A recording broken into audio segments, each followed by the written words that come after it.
Tonight on the South Today, the New Zealand Agricultural Show is back on track following a 2-year hiatus. The new foot-friendly George Street is almost ready to go, but some councillors say cars might be left in the slow lane. And a talented auto shop spray painter is setting her sights on a different kind of bodywork.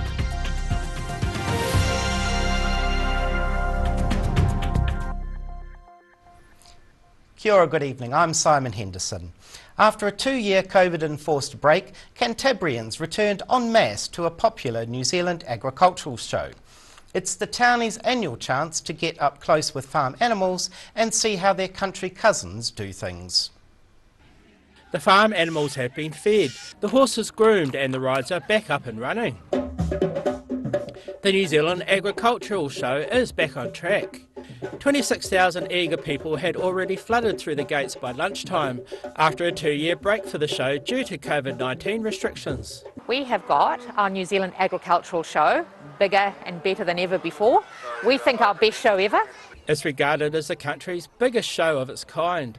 The venue draws crowds of more than 100,000 people over the 3-day event and is this year focusing on the region's youth.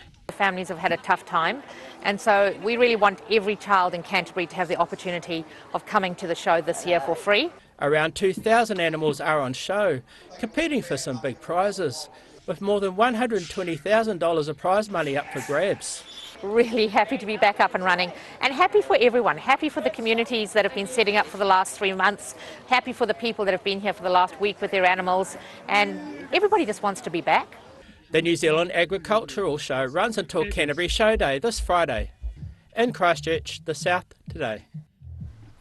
The Dunedin City Council's discussing lower speed limits around the city's schools, but it was a 10-kilometre speed limit proposal for George Street that had councillors in a spin at a meeting yesterday.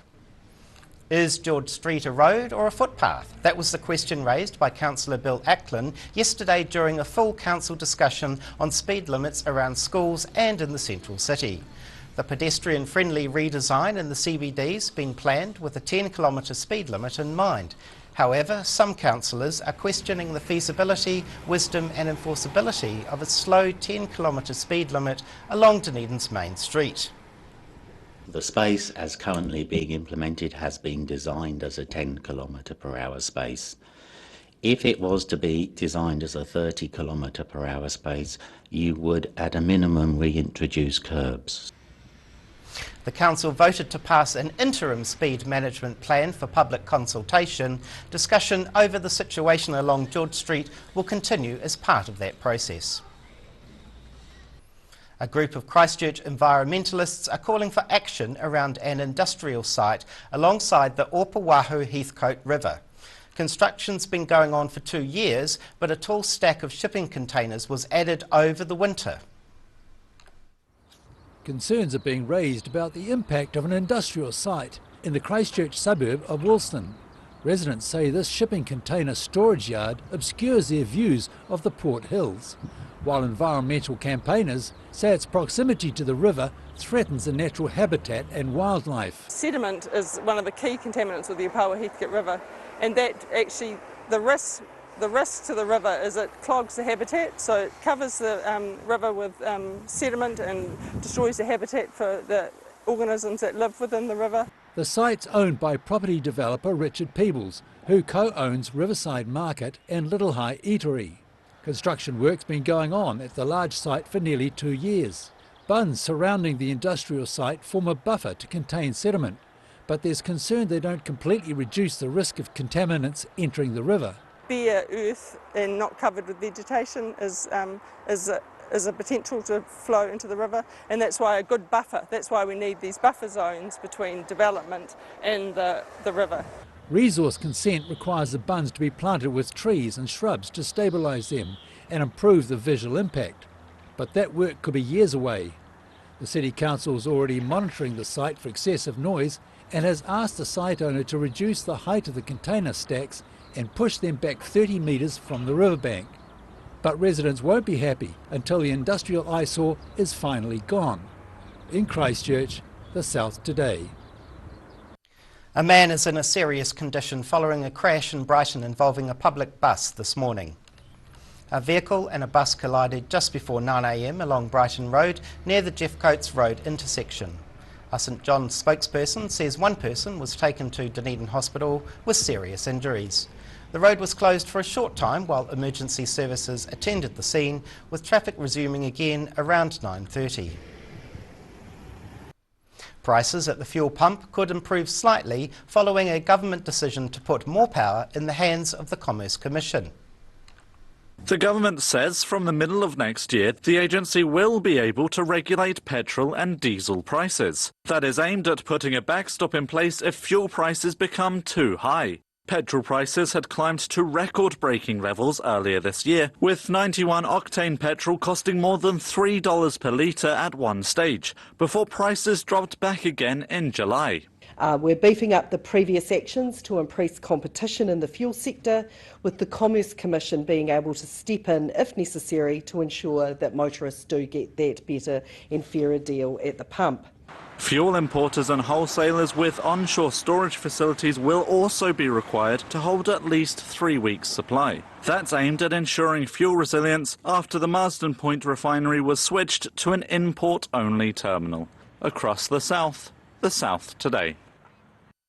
Some of Gore's unsung heroes have been celebrated at the district's annual Community Awards. Groups from across the region came together to highlight the accomplishments of local volunteers, athletes and performers. Celebrating some of Gore's unsung heroes, a range of deserving residents were recognised recently at the Gore District Community Awards for their services to business, arts and culture, sport and community work. Leading the pack were two locals who've helped put Gore on the map as New Zealand's country music capital. Phil Geary and Julie Mitchell both awarded the Otago Daily Times and the Ensign Civic Award for their contribution to the district and the region's bustling country music scene. Really appreciated as recognition of the establishment of the Gold Guitar Awards and the Gore Country Music Club, and the recognition they're getting as a major event in New Zealand. Geary says the award was also recognition of the teamwork of the Gold Guitar Committee. Both winners grateful to be part of such a strong community, and both acknowledging their partners in supporting them over the years. Well, I'm really excited to receive it really, and it's a great privilege to get it. I'm grateful to Tracy Hicks for nominating me for it because it was in his time of being mayor. Newly elected Mayor Ben Bell was also there to help recognise Gore's local stars. Guests were kept entertained with a selection of performers, including Gore High School's Kapa Haka group and singers from Gore Musical Theatre. In Gore, the South Today. The automotive world is largely dominated by men, but for the past 8 years, Dunedinite Kaya Matthews has been working hard to carve out her own place. And now the skilled automotive refinisher has found another way to direct her talents with spray paint towards an industry more commonly led by women. She's not one to spray and walk away. Automotive refinisher Kaya Matthews planning to keep on with her day job at Collision City Panel Beaters in Mosgiel. But she's decided to pick up a different type of spray unit for a slightly different type of side hustle. So I'm a car painter by day, like you said, and a spray tan artist at night. I've been working here now for about 1.5 years, but spraying for about 5 years.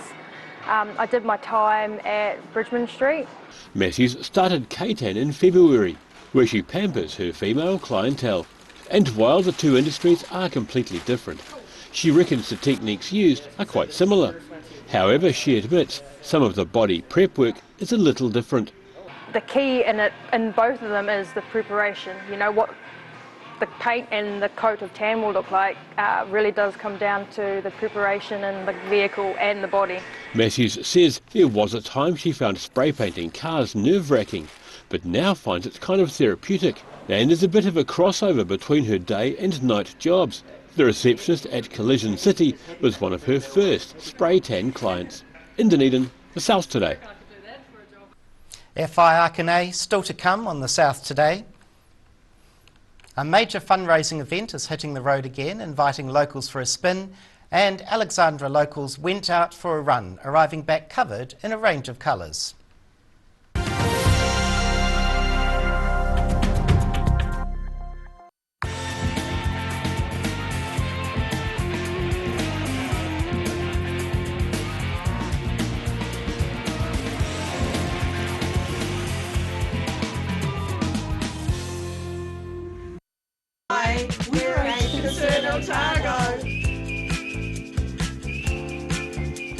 Age Concern Otago hosts a multitude of social activities, including Little Bobs.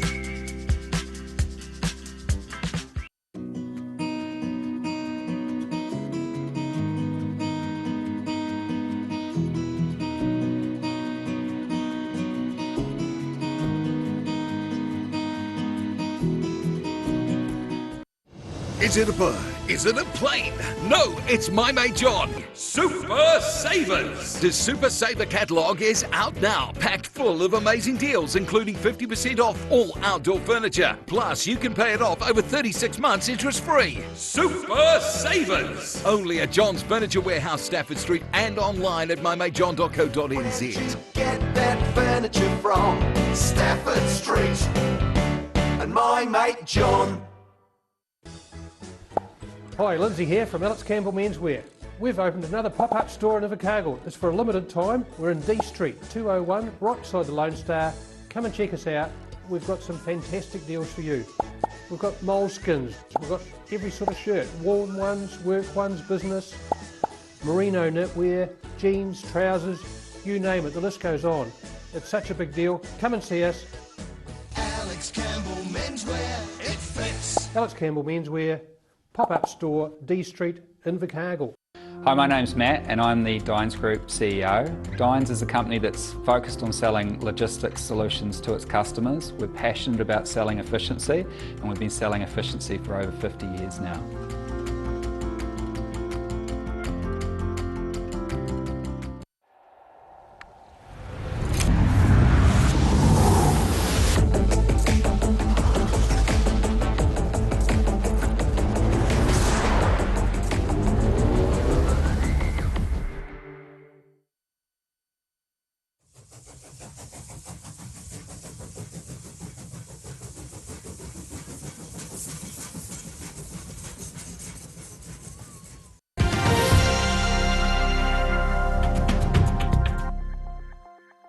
Welcome back. A major fundraising event for the Otago Community Hospice is about to make a welcome return to the roads.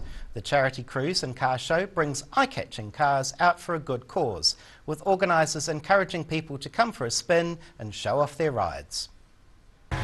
Roaring engines and gleaming chrome. A wide range of spectacular vehicles are set to shine at the return of the Otago Community Hospice charity cruise and car show later this month. The popular event hasn't been able to take place since 2019, and organiser Ken Shoemaker is encouraging people to get out and enjoy the show. So we're looking for people who've got a bit of car show envy and car show fever to get back into it again. The well-oiled event is a major fundraiser for the hospice in Dunedin. Well, anything we make is money the hospice didn't have the day before. So it'd be nice to break 10 grand this year. The event's open to all types of cars and motorbikes, with judging categories including British, American, Japanese, along with Best in Show. But it is a good day for people to get their toys out of the shed and have a bit of fun and meet like-minded people.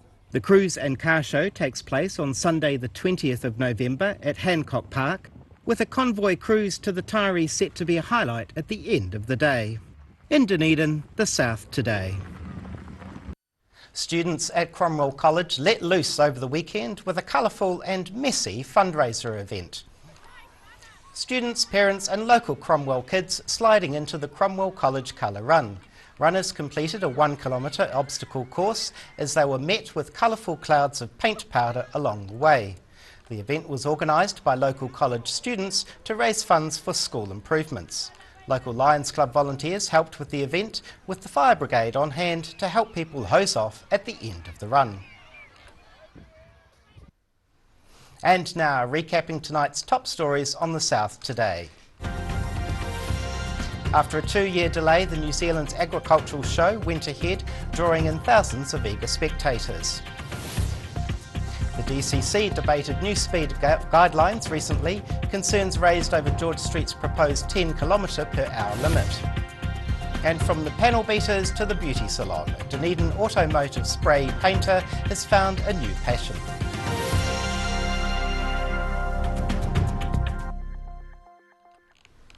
And now a look at what's happening in tomorrow's ODT with editor Barry Stewart. Hello Simon. Well, first up we have a look at the shoddy state of the New Zealand Army. It's been exposed by a couple of exercises held recently, and that was marred by equipment breakdowns, leadership challenges and ill discipline. So we have a look at those reports in the paper tomorrow. A contract to build a new water treatment station at Wakawaiti could be signed before the end of the year, and this is part of a $140 million work project or work plan.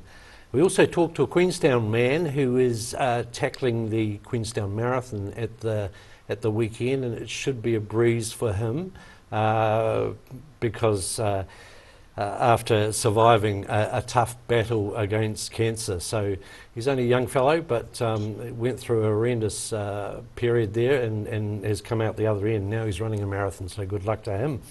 And secondary school prize lists. Everybody wants to have a look at their friends, family and neighbours and see who how they fared in the prize list. So get your copy of the ODT tomorrow and find out how they went.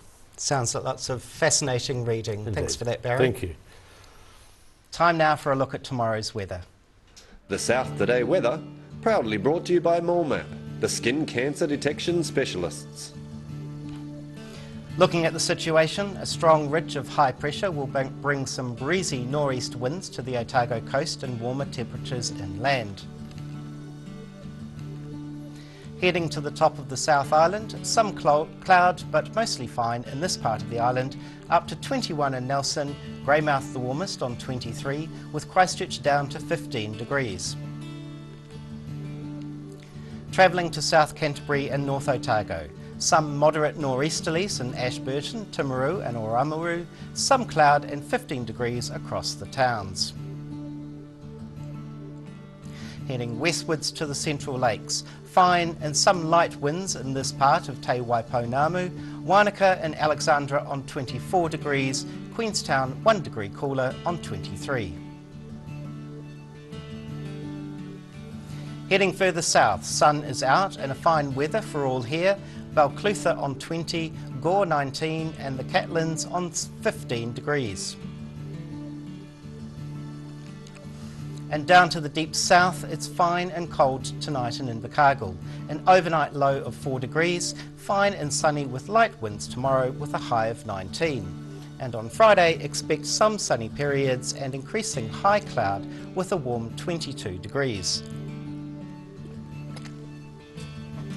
And finally, heading to Otepoti, Dunedin. Some cloud tonight with southwest winds and 8 degrees. Expect low cloud in the morning, which will clear later in the day, a high of 15. And on Friday, mostly fine and sunny with some high cloud developing late in the day, a high of 18 degrees. And that's the news this Wednesday.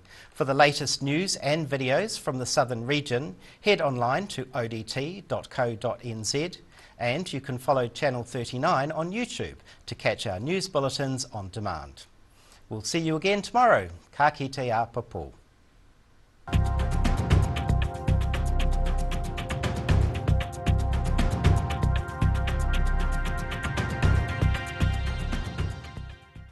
Public interest journalism funded through New Zealand On Air.